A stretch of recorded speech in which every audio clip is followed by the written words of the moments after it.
Hello everyone! Good afternoon sa inyong lahat dyan ngayon. At gusto ko lang batiin si Gio. Gio ko,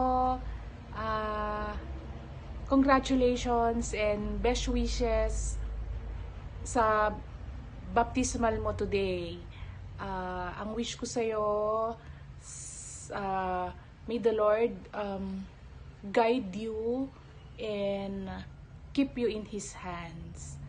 Sa mga honorary godparents and godparents, thank you for gracing Gio's baptismal today.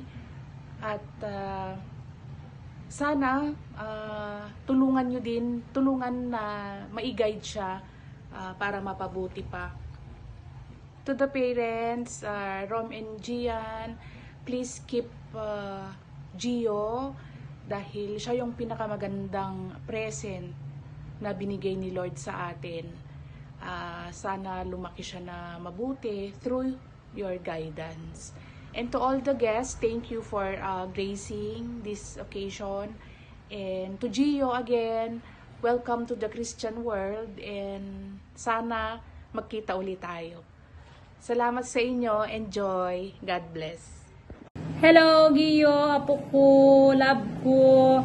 Happy christening. Wish ko sa'yo, lumaki kang maayos, magkaroon ng takot sa Diyos. Sana magkita na tayo, uwi ka na dito, mahalin mo magulang mo. Hi Gio, apo kong gwapo, assalamualaikum. Ingat ka lagi dyan apo ko. Lagi makulit at nagtatrabaho si mama at si papa. I love you. Kita-kita tayo soon. Ingat. Hi, baby Gio. Happy baptism day.